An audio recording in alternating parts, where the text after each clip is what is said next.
back in 2009, man, I found my wife murdered down in Neptune, New Jersey. And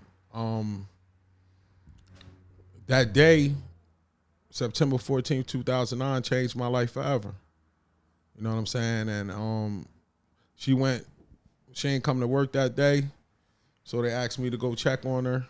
And then I drive down to Neptune and go into the house, and I find her dead in the bedroom. And go down to the police station. You know what I'm saying? They take me down there to talk and this and that. And 2 days later, I find out that I'm the number one suspect. And like, my life just was frozen at that point. I'm making plays. I'm making plays. I'm making plays. I'm making plays. I'm making plays. I'm making plays. I'm making plays. I'm making plays. I'm making plays. I'm making plays. I'm making plays. I'm making plays. I'm making plays. I'm making plays. I'm making plays. I'm making Playmaker, playmaker, playmaker. Playmaker, playmaker, playmaker, playmaker.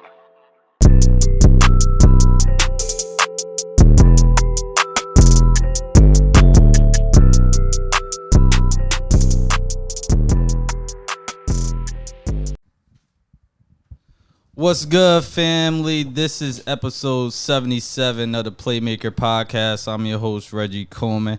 And today we call him family now because this is second time on the podcast. We had him 2 years ago in October where he talked about Basketball Spotlight, his business, and how he loves to give back to the youth in some type of way. But this time we got him on for a different reason where he's sharing his story, what he's been through up to this point.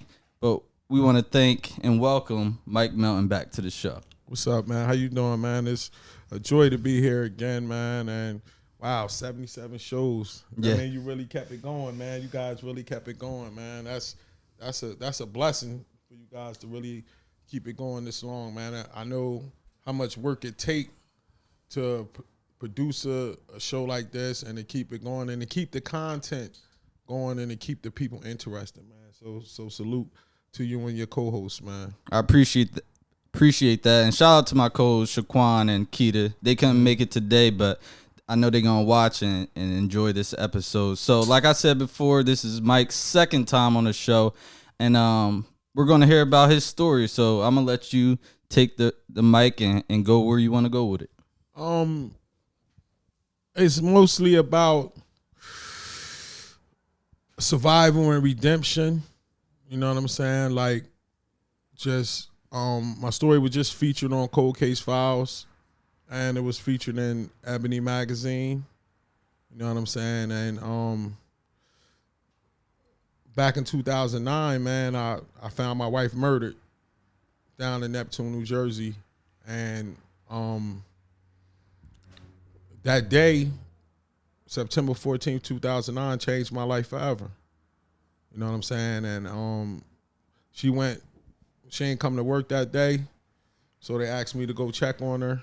And then I drive down to Neptune and go into the house, and I find her dead in the bedroom. And go down to the police station. You know what I'm saying? They take me down there to talk and this and that. And 2 days later, I find out that I'm the number one suspect. And like, my life just was frozen at that point. And I didn't know what to do, bro. It was crazy, as you saw, as you watched the episode, you know what I'm saying? And that was the first time and the only time in my life I contemplated suicide, man. And the three reasons I didn't do it was because, one, I didn't want to go to hell. Mm-hmm. Two, I didn't want my family to go through no more pain. And three, I knew I didn't do anything and I wanted to see it through.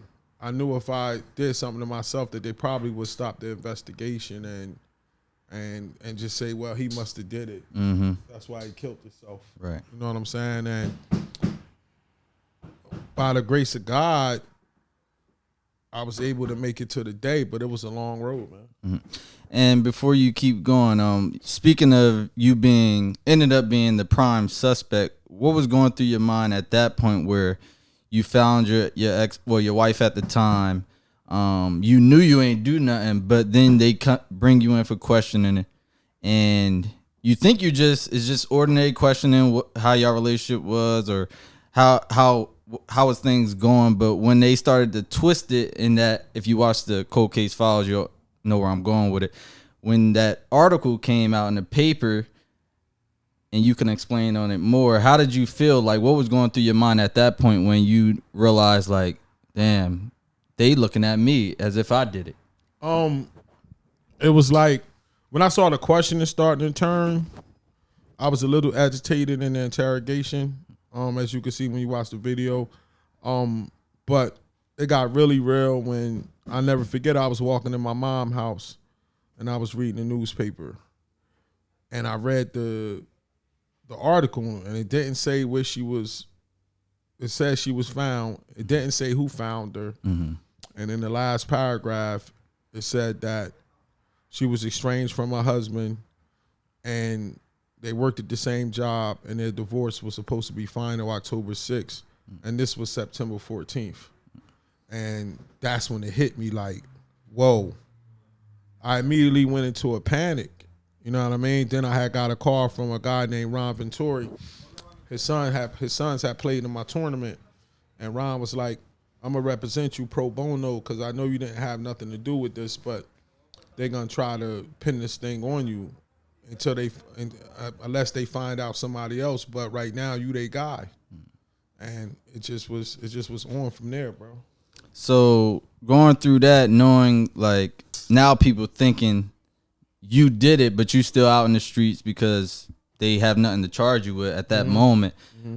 How was your day-to-day life going? Like, what were you doing? What were you thinking?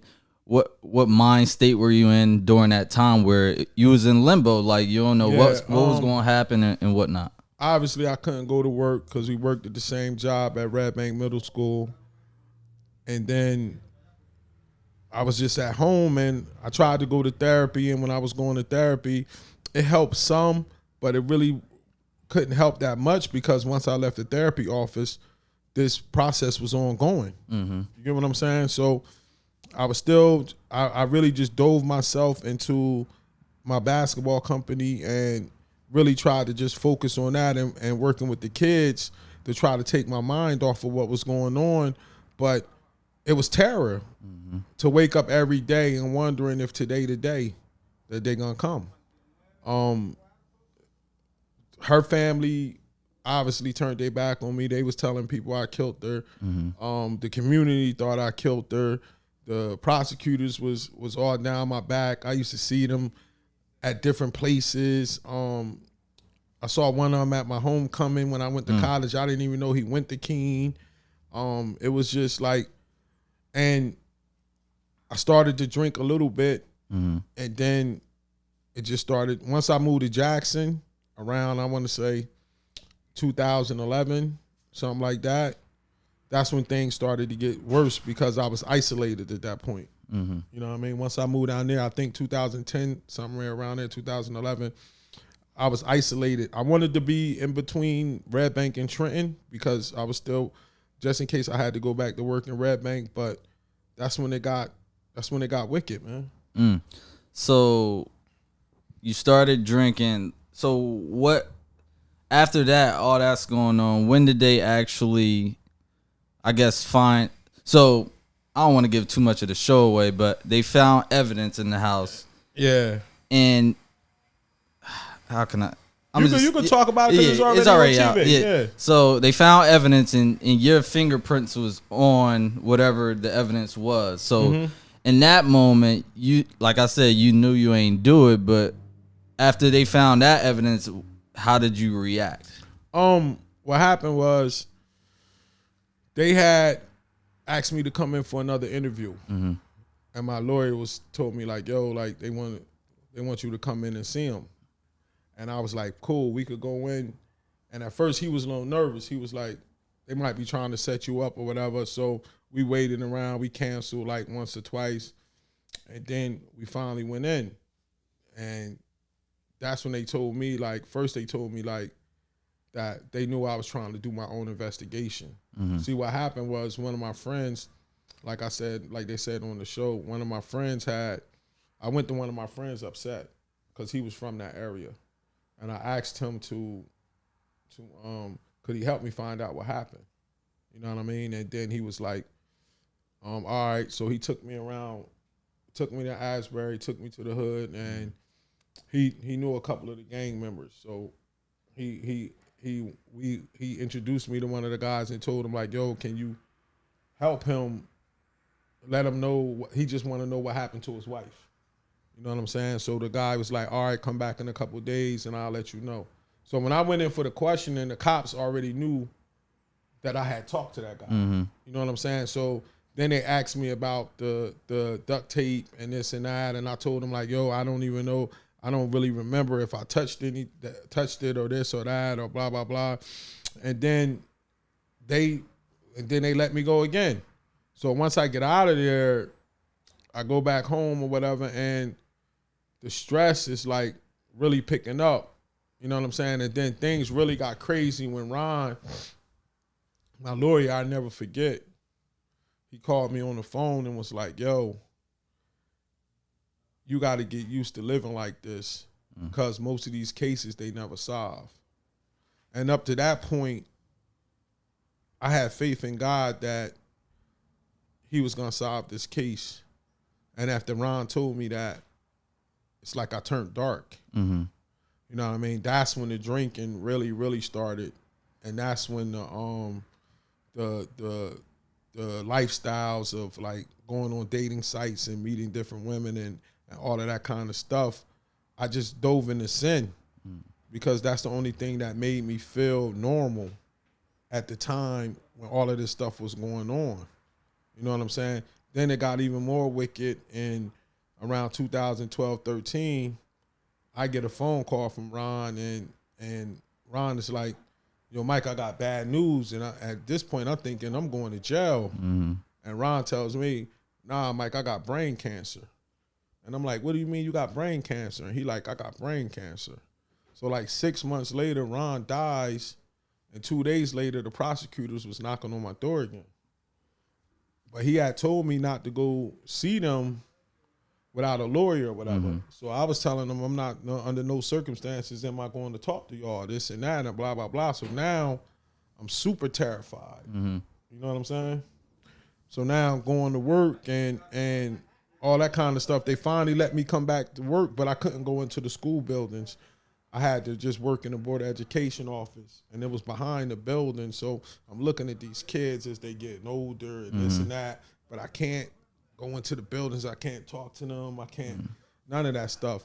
And I found out the hard way I had made a mistake and went in the building because I didn't know. They never told me in the beginning that I couldn't go in. Mm-hmm. So I made a mistake and went in the building. Then I came back, and then they had a memo on my desk telling me like you. And then the superintendent called me and was like, "You can't go in no buildings. You can't be around no kids and nothing." And I just blacked out and lost it. Like telling them like, "Yo, I didn't do nothing. Why y'all treating me like a criminal?" You know what I mean? And the drinking picked up more and more. Just like feeling trapped. No matter where I go, it seemed like people was looking at me, pointing fingers. Even if they wasn't, that's how you feel. Right. You get what I'm saying? And you just develop a mindset of like, this thing is never gonna stop. Like, so I just didn't care no more. Reckless living, and I saw myself getting farther and farther and farther and farther away from God. Mm-hmm. You know what I mean? And then it came down to me. Another detective came on the case, Scott Samus, and this is my guy, man. Like, we still close to this day. And Scott called me on the phone around 2014, 15, something like that. He called me on the phone and was like, "Mike, I need to talk to you. I know what happened with your wife, and we need to sit down and talk so we could get this thing straight." Now, but Ron had already told me, don't trust these people, you know, act like they're your friends, this and that. So it took me like a year to sit down with Scott, man. You know what I mean? Scott was like, "I'm gonna take you out. We could get a burger or something, or I said, nah, I ain't doing all that. I'm still went and hired an attorney from South Jersey. We went up and met in Freehold, at an office in Freehold. And Scott was like, yo, Mike, this what happened to your wife, man. She was living next door to a drug dealer, and the drug dealer had some money in the freezer, I think like $15,000 or whatever, and his girlfriend was at a party running her mouth, and some stick-up boys was at the party, and they heard her talking about the money. And then they went to rob the dude, and they went to the wrong house. Mm-hmm. And he told me that's how my wife got murdered. And I'm like, damn, like, you know what I'm saying? Like, so now I'm feeling like, yo, like, I'm messed up right now. Like, I know I didn't, I'm happy that they know it wasn't me. Mm. You get what I'm saying? But I'm sad that she lost her life over that. Like, this is crazy. Like, you know what I mean? So I said, you know what? You need to go get something you've been drinking. You've been drinking a little too much. You need to go get some help. You know what I mean? So I jump on a plane and I go down to rehab for the first time.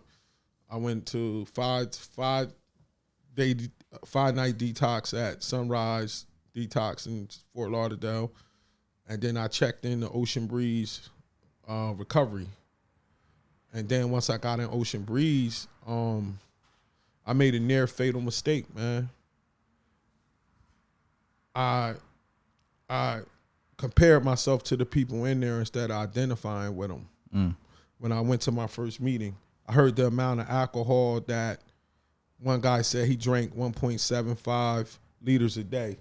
I knew that was a half gallon. At that point, I was only drinking like a pint and a half. Mm. I was like, I'm not like him. There was another guy that was drinking like hand sanitizers and hairspray and all of this stuff. And I'm like, I'm definitely not like him. And then another guy was like, what's your morning rush? And I was like, what you mean morning rush? And he was like, what you drink in the morning to get going?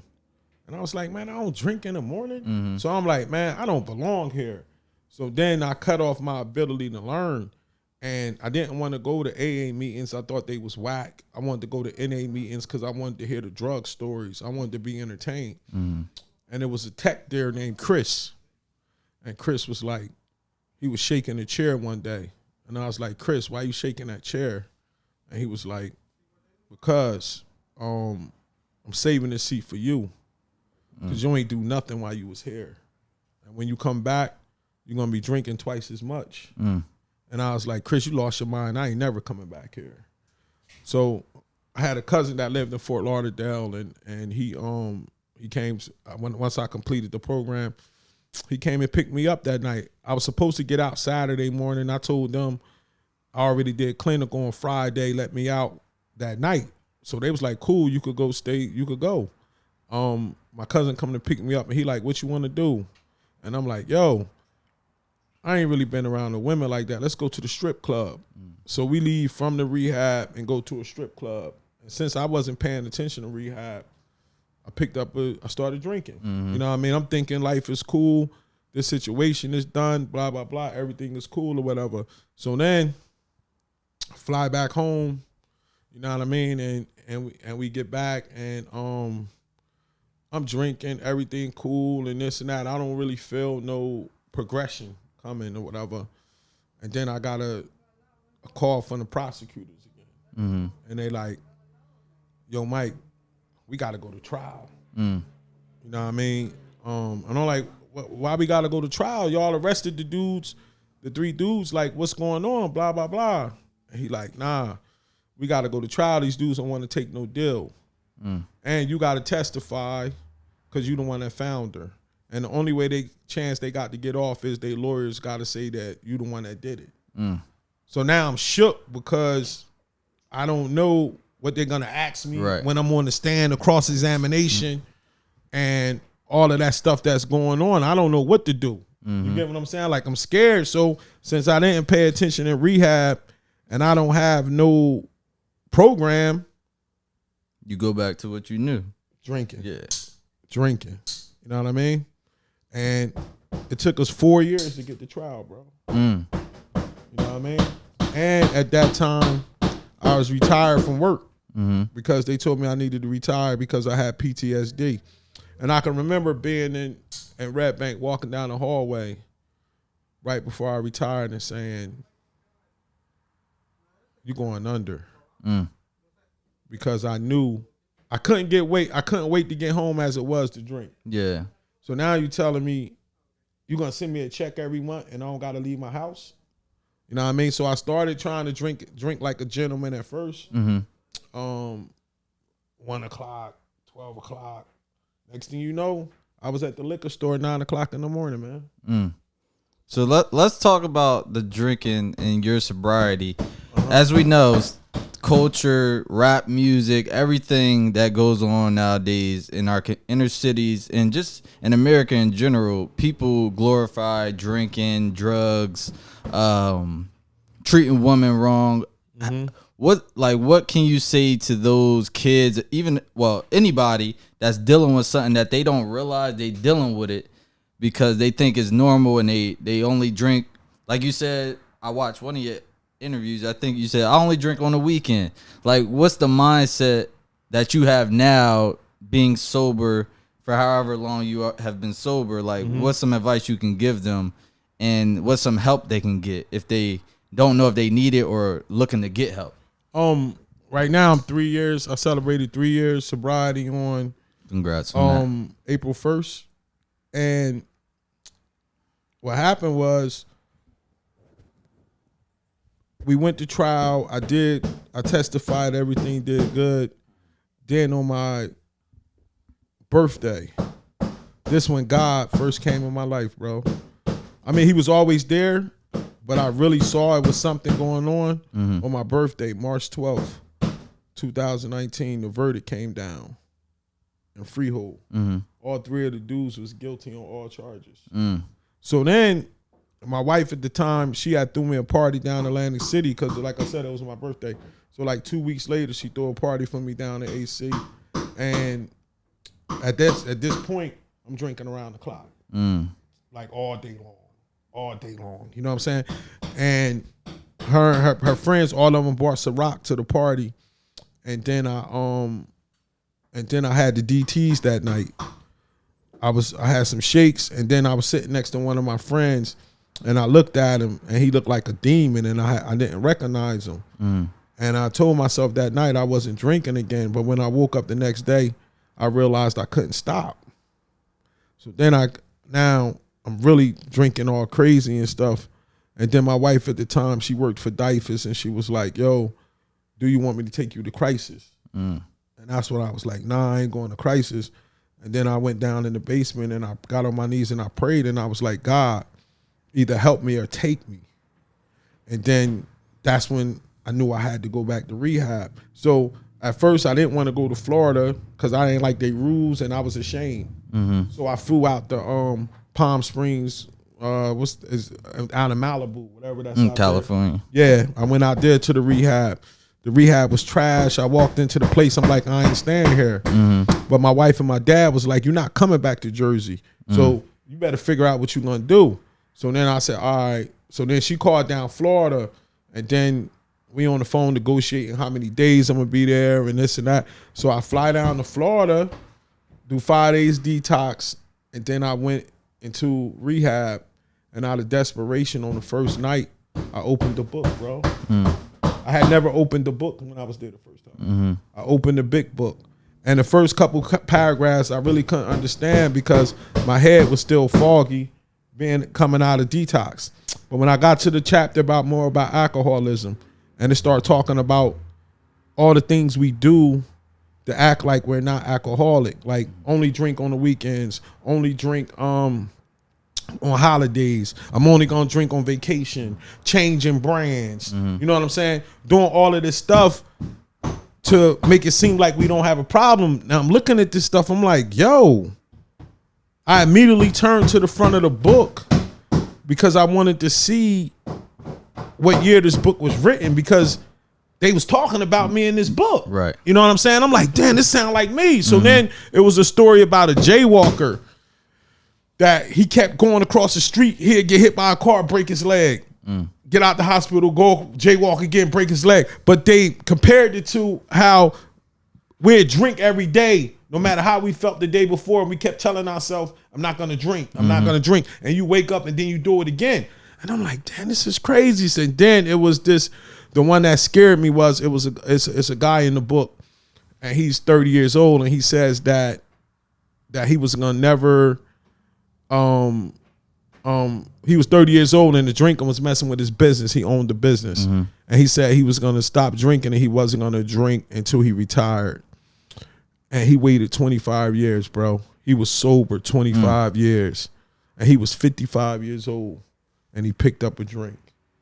And they said 3 months later he was in the hospital, and 3 years later he was dead. It said the alcohol like progressed in his body them years he wasn't drinking. And that's when I knew that if I don't do something about this, I'm gonna die. You know what I mean? So now I'm in rehab, and I'm gonna get to the part what you asked me though. I'm in rehab now. I'm in the front of clinical. I'm going to meetings all day. I was going to like 3 meetings a day. I spent $650 on Uber down there, bro, going to meetings, bro. I joined this group called Back to Basic.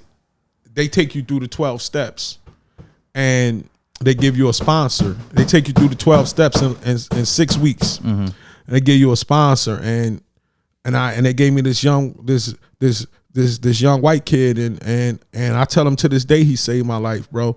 And he took me through the steps, man. And when we got to step 4, you got to do a fearless more inventory of your life, bro. So they give you these sheets, and you got to write down everything you did, bro. You got to write down about sex. You got to write down about the harms you cause. You got to write down about the resentment you have. You know what I mean? Against anybody, you got to write everything out, bro. And then step 5, I got to tell him and God the exact nature of everything. Why I did this, I did that, and details. You got to put it all out there. You know what I mean? And I had never experienced a process like that. And then when we got done 5, he was like, we got to pray for 3 things. We got to pray for God to forgive you, for God to make you a better person, and for God to give you strength to forgive yourself. And I looked at him, and he was like, yeah, you got to forgive yourself because you were sick. So then we prayed, and I went back to my dorm, bro. And I was walking in my dorm, and I could see my bed clear as day. And then a warm sensation just went through my body, bro. And a voice came in my head, and the voice said, I got you. All you got to do is serve me, and you don't never got to worry about nothing else. And it was like blinders came off of my eyes, and I could see the world like I could never see it before. And it was like God had got me, bro. And I never felt nothing like that in my life. So then I got on my knees and I asked God, like, why did I go through all of this stuff? Like, I'm with you, but please show me why I went through all of this stuff. Why did she get killed? Why did I find her? Why was I the suspect? And then to get addicted to alcohol. You know what I'm saying? So about a week later, it was time to coin out. That's when you go to that's your last meeting at the rehab, or 2 weeks later, something like that. So I go to the meeting, and it's the first time I tell my story. Now, it's the whole rehab here. It's like 150, 200 people, because everybody's here from the owner to the last person that just checked in. You get what I'm saying? And I told my story for the first time, and everybody froze. And it was like they was looking through me. And that's when I knew that none of that stuff I went through was about me. It was for me to get through it so I could help save people's lives. So that's what I've been doing since I left that rehab. And when it comes in terms of drinking and people realizing it, once you go past an imaginary line with alcoholism, even if it could happen the first time you drink, or it could happen 5 years in, nobody knows when it happens. But once you go past that line, you pick up an allergy. So once you take alcohol, your body gonna crave more. the normal average person gonna go to a bar, they're gonna drink one drink, 1.5 drinks, maybe 2. They're gonna get a warm feeling, and then they're gonna be like, I'm cool. My body can't do that. Once I ingest it, I gotta have more. And I gotta have more. And I gotta have more. You know what I'm saying? So looking back on my drinking history, I probably got addicted in college. And just like you said, it's so much a part of our social lives that it's regular. Oh man, last night we was just getting it in. You don't supposed to be drinking fifths and stuff in one sitting. You get what I'm saying? Either you or somebody else. Y'all not supposed to be drinking. 3 people not supposed to dust off a half gallon. That's not how drinking is. You get what I mean? Yep. But if people want to really see if they really have a problem, then go and sit down and they, like they tell us in the book, go to a bar and see if you can have 2 or 3 drinks and you good. But when that allergy hits, the alcoholic, you got to go get more, man. But those steps, bro, that steps changed my life, bro. Yeah, man, the steps, they changed my life, man. You know what I'm saying? Step 1, I had to admit that I was powerless over alcohol and my life was unmanageable. And that was obvious because alcohol was controlling me. You know what I mean? Like, it was days that I would wake up and if I took a lie detector test at 8 o'clock in the morning saying I'm not going to drink, I pass in flying colors. Right. But throughout that day, if I go out somewhere and I'll be on my way back home, it'll be like a power would take over my will, bro. And just take me into the liquor store. You get what I'm saying? Like, and I'm like, damn, I'm here. I might as well get. And then I'll say I'm only going to drink something light. But then once I said that allergy kicks in. Not enough. And then you got to keep going. You know what I mean? Then step 2 was I came to believe that a power greater than myself could restore me to sanity. You know what I mean? And I knew I couldn't do it no more. I was broken. And I had to go to God, man. You know what I'm saying? Then step 3 is turning my life and will over to God. You know what I'm saying? I did step 3 verbally in rehab, but me and God got my connection after I did step 5. You know what I'm saying? And then step 4, like I said, we got to do the moral inventory, bro. When I tell you, we rationalize stuff. I rationalize a lot of things in my head, my actions and behaviors. But when I saw myself in black and white, hit different. It hit different. You know what I mean? I was embarrassed, bro. And I was ashamed. I was hurt. I just looked at it and said, bro, you terrible. You know what I mean? Now I get to 5 and I got to tell all this to this kid that I don't even know. And after 5, it humbled me, bro. After the moral inventory, you gotta tell it to him, God, and another person, which was my sponsor. It humbled me. All the ego and pride and everything I thought who Mike Melton was totally out the window. It was like I was a little baby. So that's when I prayed. My vessel was open, and that's how the Spirit came in, because I was like, I felt like this. You get what I'm saying? Yeah. Then we get to 6. Ask God to remove the defects of character. Once I looked on my list at 4, I know what's wrong with me now. So now I got my list of defects. You selfish, you self-centered, you think everything's all about you. You got control issues, this and that. I'm gonna go to God and I'm gonna pray for him hard to show me, God, please remove these defects of character. And then I'm gonna try to put in the work to do it. You know what I'm saying? Then we get to 7.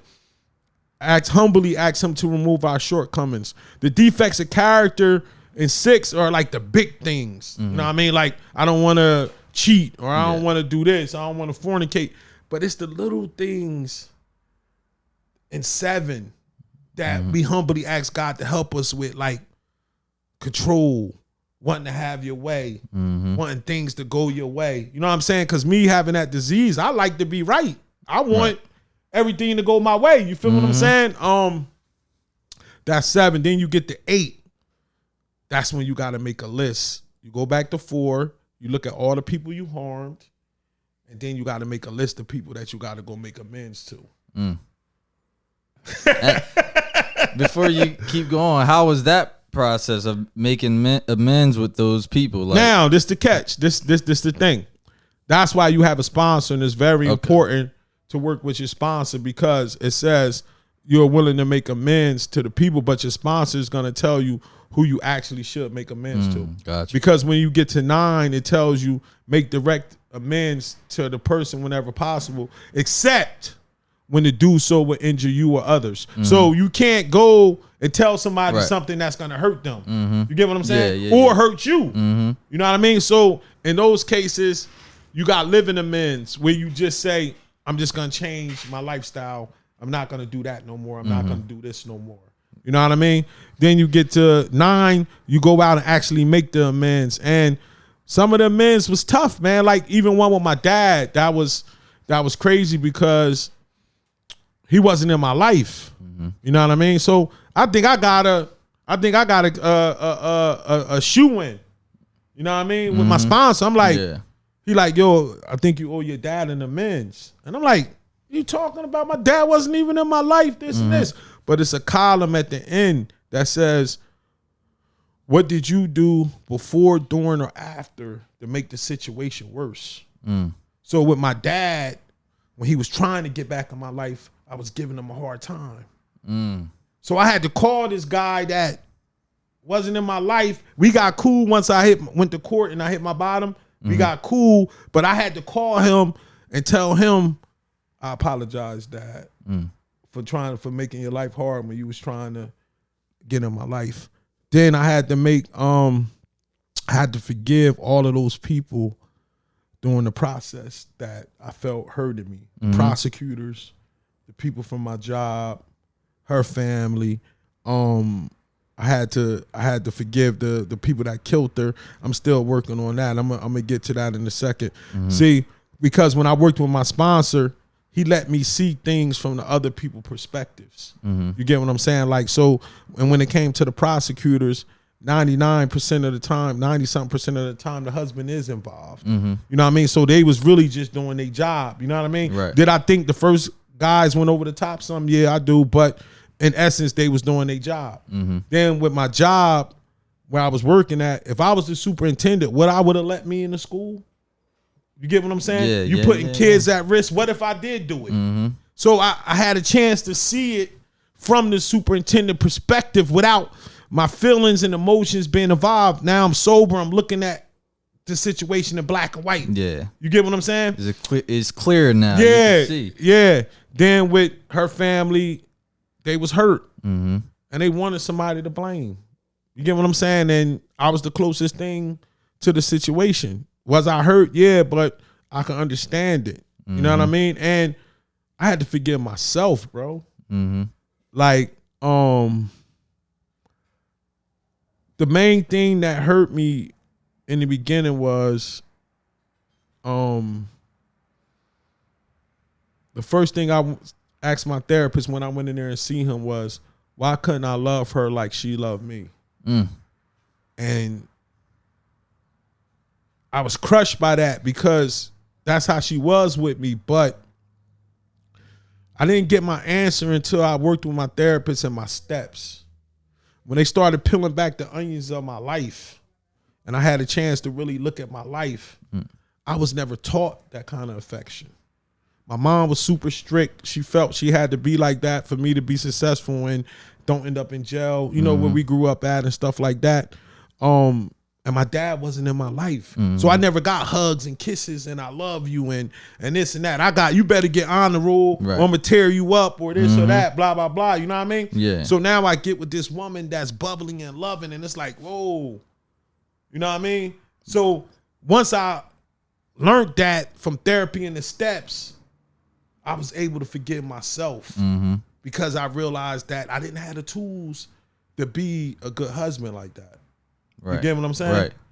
It wasn't learned. Yeah. So then when it comes to the guys, I forgive them, but I want to have a conversation with them. I don't know them. So I would like to know how they was raised. to become those kind of people to do something like that. Right. Then maybe I could correlate their behavior to something that might have happened to them while they was being raised. You get what I'm saying? Yeah. Like, but I only saw them in court. I don't know them or nothing like that. So the other people I had conversations with and relationships with, so it's easier for me to jump out and just say, yo, I could forgive them because I understand them. I don't understand these guys. Right. Because you don't know. You get what I'm saying? You don't know. That's deep. So how do you, like, going through all that, you saying you forgave everybody that you could, how is it grieving, like, today, right now? Like, how are you grieving each and every day? Grieving was tough because I cried when I was going through that, but self-preservation took over. I was more worried about, am I going to jail tomorrow? That took over. Yeah. You get what I'm saying? Yep. Now I just pour into what I do now. And I might have my moments when I think about the situation and stuff like that, but my spirituality is in such a good place now that I just want to do the work of the Most High while I'm here, bro. Because one thing I did learn in life was that I chased all of that stuff, bro. The money, the women, the alcohol, the parties, and all that stuff, man. And it's just like cotton candy. It look good, it tastes good, but it don't do nothing for you. I always had a hole in my soul. But when I did that 5th step, bro, that hole got filled up with the Holy Spirit. And living for God is the best thing that I did, bro. I'm really, and it's the first time I said this publicly. Those are you the first person that's going to hear this and stuff. Right now I'm working at a rehab with adolescent kids, and being in that field is my passion. So this weekend might be my last tournament, bro. With BBallspotlight. Wow. And that's crazy because I was going to talk about that towards the end. Yeah, man. So how you feel, like you said you found your passion. How you feel about this last tournament? That's so you said this weekend coming up, so I gotta drop this Friday. Because the Most High has me going in a different direction, man. And I worked in a rehab before that over in PA. And then when the COVID situation and all of that started getting crazy, we had an outbreak and I had to get knee surgery. I left.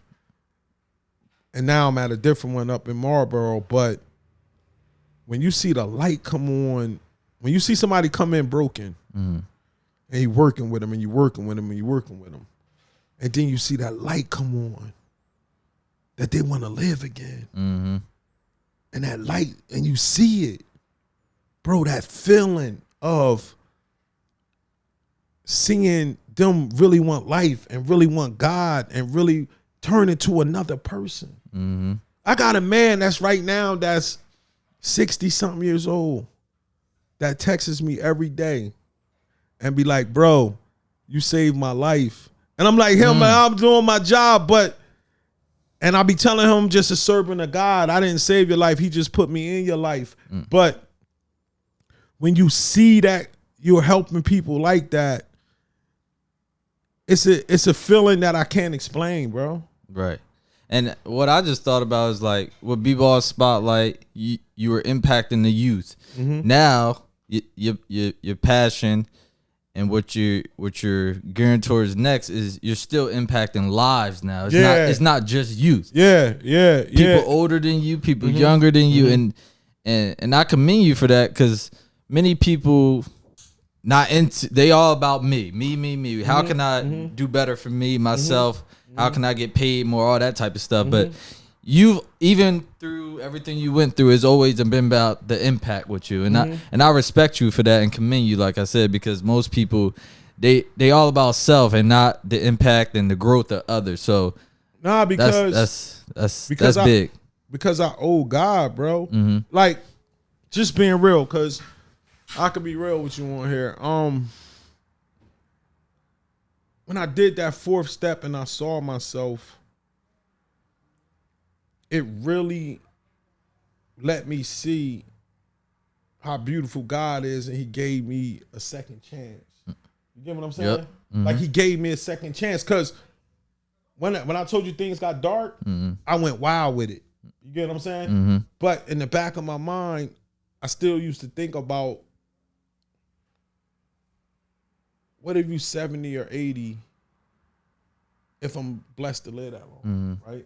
And you on your deathbed, and you look at your life, and you say to yourself, yeah, Mike, you did the basketball thing. You was making money from it. But what did you really stand for? All you really wanted to do was party and chase women, and then you don't got no time to fix nothing. How I would have felt. He gave me a second chance to rewrite my life. Rewrite your story. You get what I'm saying? Yep. For me. Yeah. And for him to, and for me to get into them gates. Like, he gave me a chance.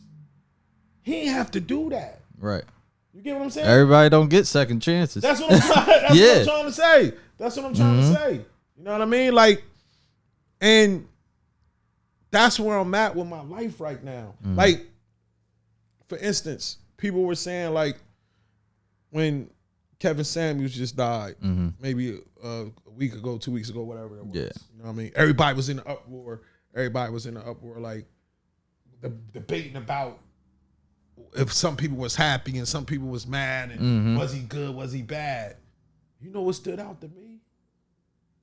That, and this is no knock on the brother, like, this is just the facts of the situation.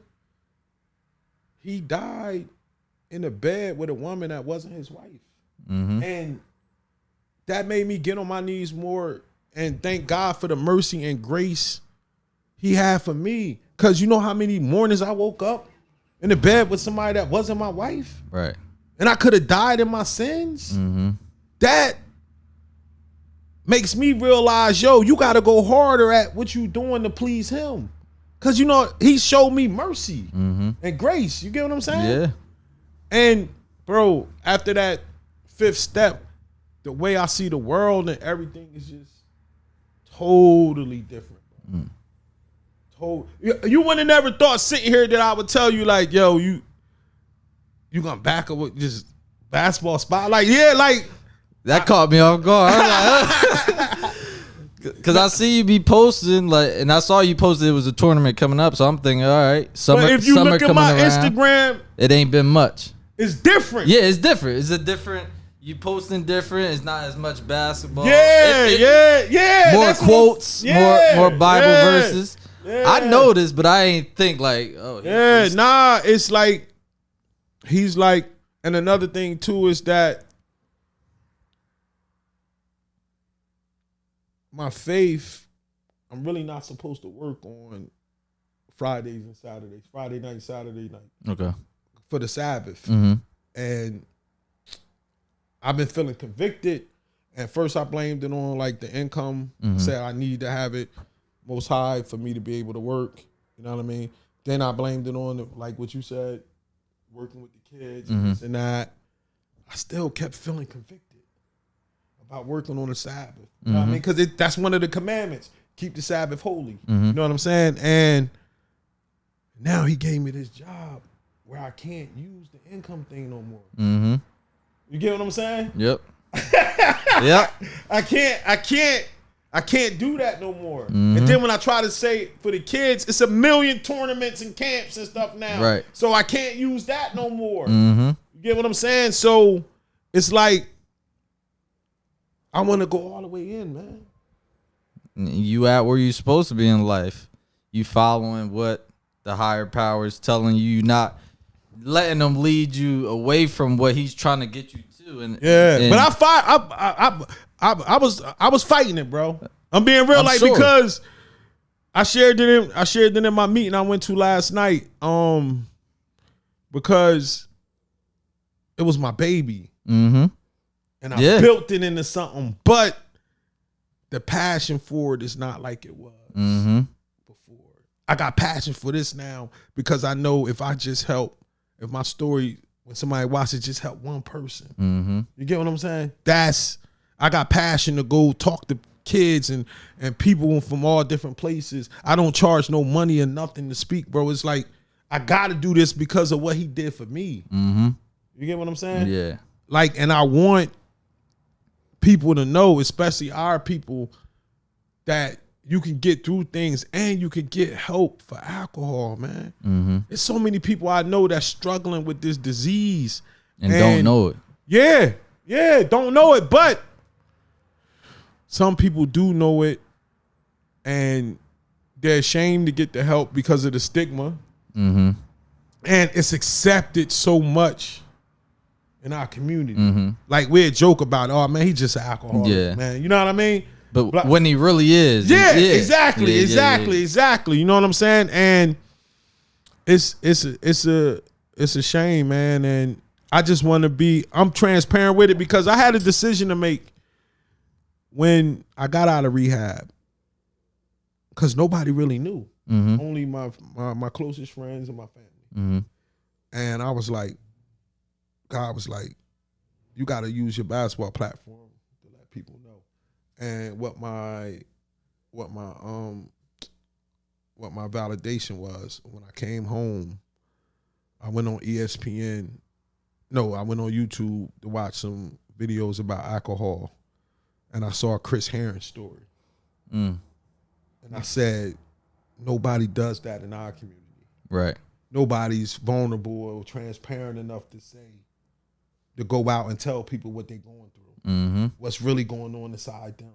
You get what I'm saying? Yep. Because everybody's worried about what somebody gonna think and their ego and pride and the stigmas. So it's a whole room full of people that's suffering, but nobody want to say they suffering because they don't want to be the first person to do it. You get what I'm saying? So, because a lot of people in the fellowship don't believe in breaking your anonymity. You know what I mean? They don't believe in you telling, because they be more worried about, well, if I slip up, then a lot of people are going to think that the fellowship don't work. Or somebody might use it against me. But I'm working for him, bro. Right.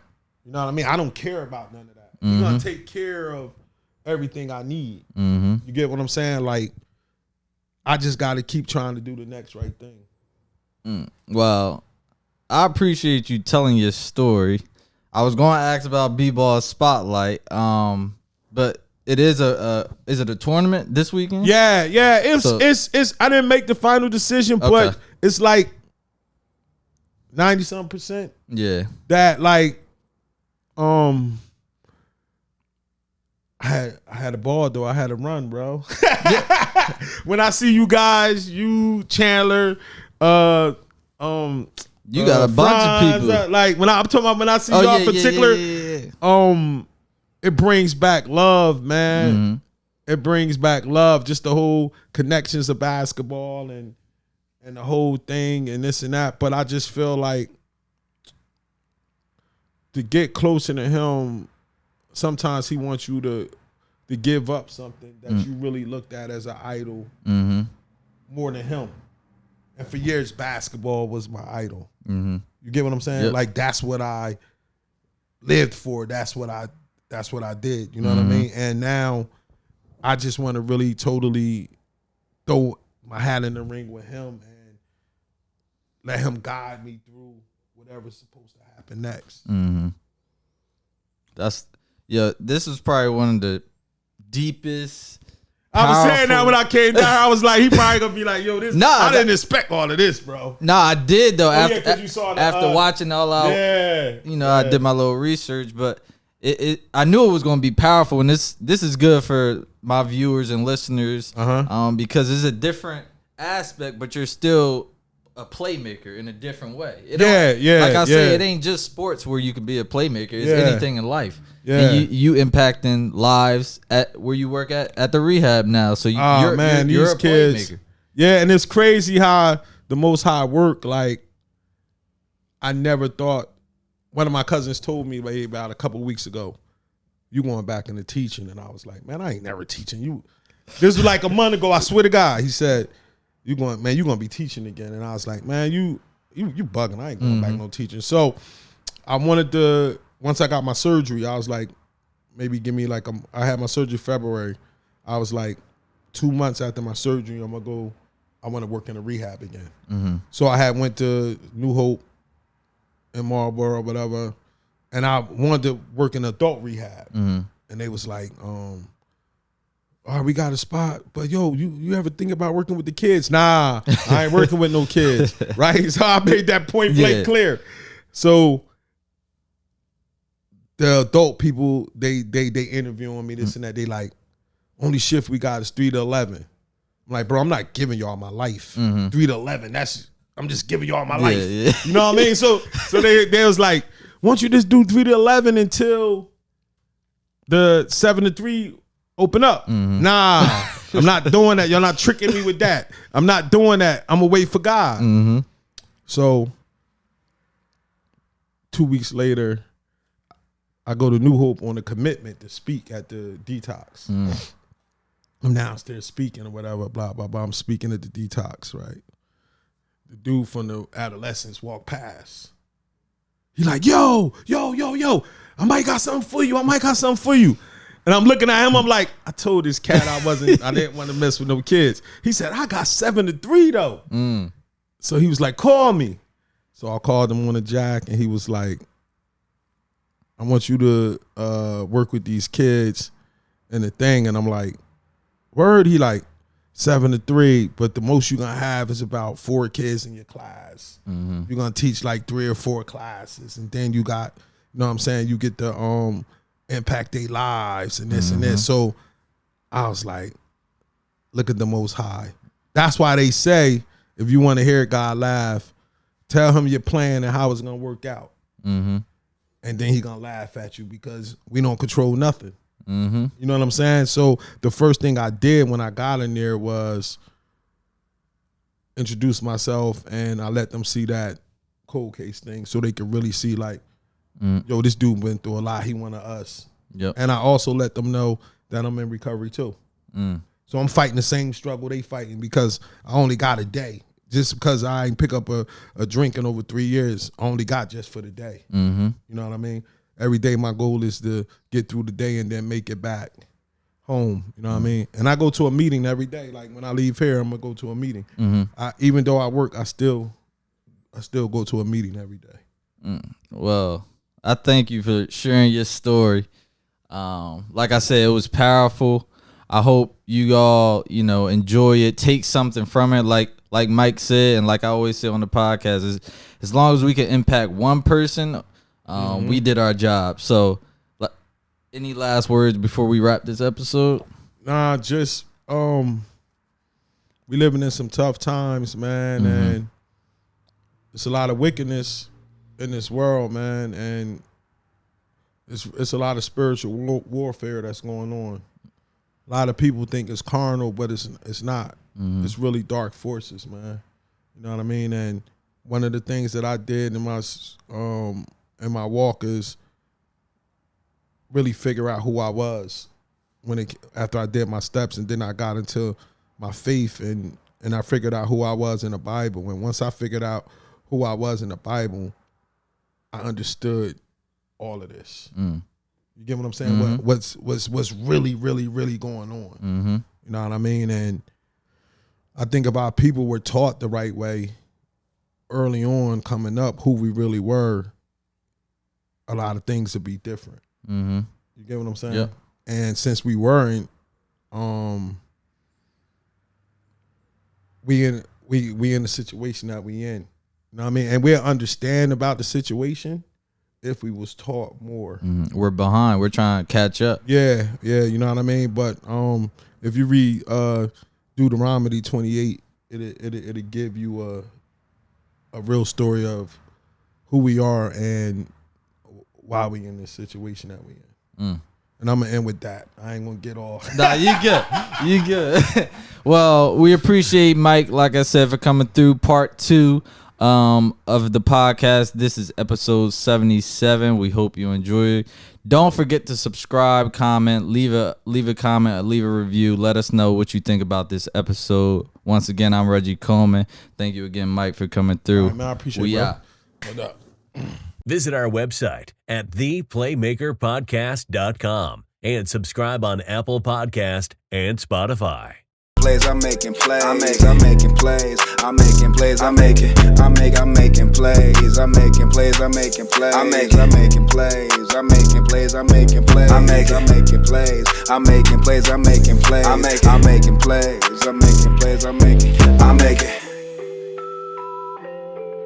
Playmaker. Playmaker. Playmaker.